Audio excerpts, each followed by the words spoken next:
Well my friends, বেশ কিছু viewers আমাকে কমেন্ট করছে যে কেন রেপার্টরিতে প্রস্রাব চাপিয়ে রাখতে পারে না। প্রস্রাব যখন চাপে তখন সাথে সাথে কাপড়ের মধ্যে হয়ে যায়, একটুও চাপিয়ে রাখতে পারে না, ধরে রাখতে পারে না। কিছুক্ষণ দেরি হলে কাপড়ের মধ্যে প্রস্রাব করে দেয় বা কাপড়ে দুয়াক্কাটা হয়ে যায়। তো এই লক্ষণটি, রুব্রিকটি কোথায় আছে এবং কি কি মেডিসিনস আছে এর মধ্যে যেগুলো ভালো রেজাল্ট দিয়ে থাকে। তো এই ক্ষেত্রে আমাদের খুঁজতে হবে কেন রেপার্টরিতে ব্লাডার চ্যাপ্টারে আমরা পাবো। এই কেন রেপার্টরিতে জেনারেলি ইউরিন চ্যাপ্টারের মধ্যে পাওয়া যায়, কিন্তু ইউরিনের মধ্যে নেই।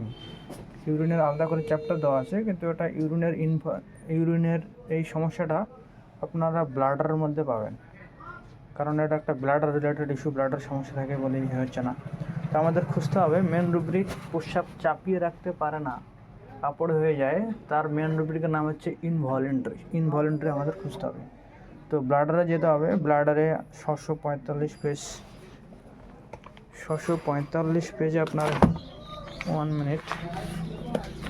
বইটা অনেক ভারী এবং মোটা একটা বই, ম্যানেজ করতে খুবই সমস্যা।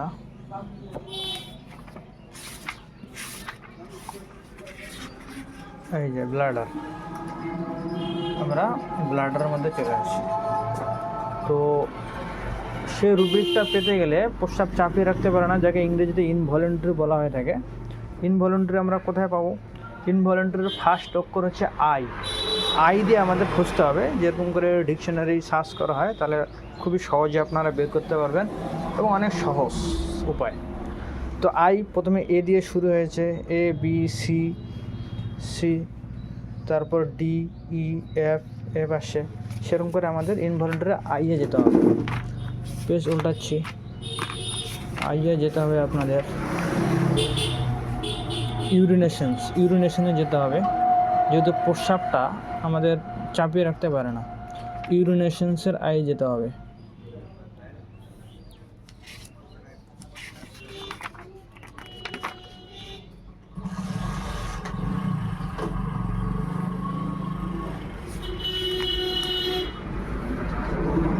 এরকম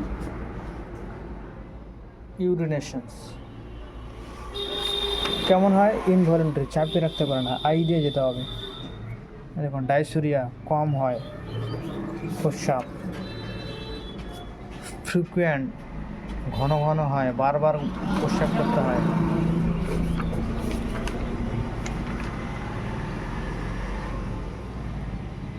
ইন্টারাপ্টেড, প্রস্রাব হতে হতে বন্ধ হয়ে যায়, আবার শুরু হয়ে যায়, আই।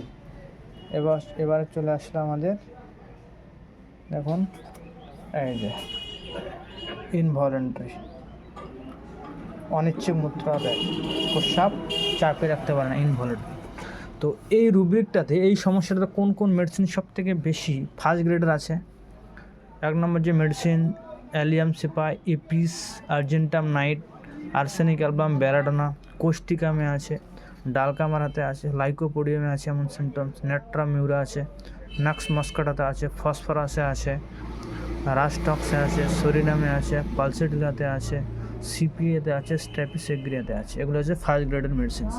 সেকেন্ড গ্রেডে আরও অনেক কিছু ওষুধ আছে, আর্নিকা আছে, অ্যালুমিনা আছে, আপনারা দেখে নিন ভালো করে, ব্রাইনিয়া, বিফো, ক্যান্থারিস, কারোভেস, সিনা। আমি যেগুলো ইম্পর্টেন্ট সেগুলোই বলছি। ফ্লোরিক অ্যাসিড আছে, জেলসিয়ামে আছে,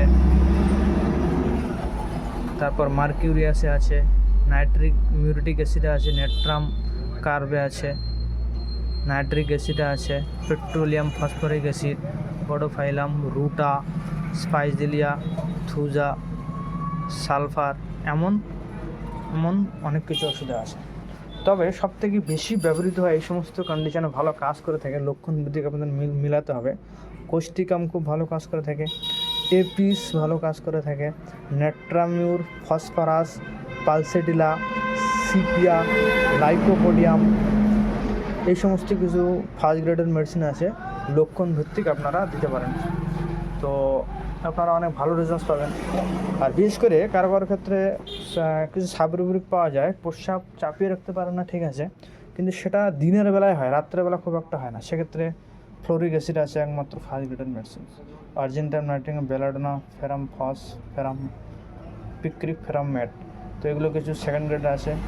রাত্রেবেলা যদি হয় তাহলে arsenic, Causticum, first grade medicine আছে। এইভাবে আপনাদের লক্ষণ ভিত্তিক যেটা ওষুধ মিলছে, যেই ওষুধের লক্ষণ মিলছে সেটা আপনাদের প্রেসক্রাইব করবেন এবং অনেক ভালো রেজাল্ট পাবেন।